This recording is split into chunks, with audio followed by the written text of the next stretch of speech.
আসসালামু আলাইকুম রহমতুল্লাহ। তো ফাইনালি আমাদের পুকুর সেচের কাজ শেষ হয়ে গেছে।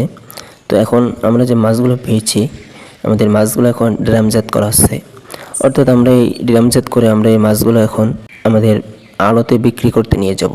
আমাদের আড়তটা আমাদের এখান থেকে অনেক দূরে, প্রায় 30-35 কিলোর থেকে আর বেশি হবে।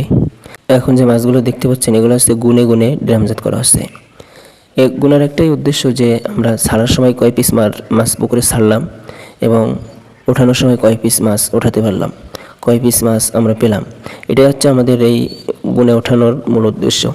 এই দেখেন আমাদের ড্যাম থেকে গুনে গুনে আমরা এই যে ড্যামজাত করছি, এখন আমাদের ড্যামজাত করা শেষ। এখন আমাদের গাড়িও রেডি আলহামদুলিল্লাহ। আমরা এখন রওনা দেব 18 মাইলের উদ্দেশ্যে। আমাদের মাছ যেহেতু আমরা 18 মাইল বিক্রি করি, তো আমাদের গন্তব্য এখন 18 মাইল।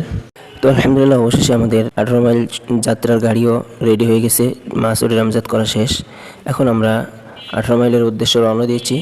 তো আলহামদুলিল্লাহ আমাদের যা ইচ্ছা ছিল যে আমরা হয়তোবা 1 থেকে 150 পিস মাছ পাইতে পারি, তো আলহামদুলিল্লাহ আমরা প্রায় 280 পিসের কাছাকাছি মাছ পেয়েছি আলহামদুলিল্লাহ। আল্লাহ তাআলার কাছে লাখো কোটি শুকরিয়া যে আমরা এতগুলো মাছ পেয়েছি। তো আমরা রওনা দিলাম 18 মাইলের উদ্দেশ্যে। তো 18 মাইলে যাওয়ার পরে মাছগুলো কয় টাকা করে বিক্রি করলাম, কতটুকু ওজন হয়েছে সব ইনশাআল্লাহ আপনাদেরকে বলবো। তো দেখা হচ্ছে সামনের ভিডিওতে ইনশাআল্লাহ। আমাদের জন্য দোয়া করবেন। আসসালামু আলাইকুম রহমতুল্লাহ। তো ভিডিওর শেষে আরেকটা গুরুত্বপূর্ণ তথ্য আপনাদেরকে দিয়ে রাখি, সেটা হচ্ছে যে আপনারা যদি কেউ শোল মাছের বাচ্চা নিয়ে শোল মাছ চাষ শুরু করতে চান, তাহলে স্ক্রিনে দেওয়া নাম্বারে যোগাযোগ করতে পারেন অথবা মেসেঞ্জারে SMS দিতে পারেন।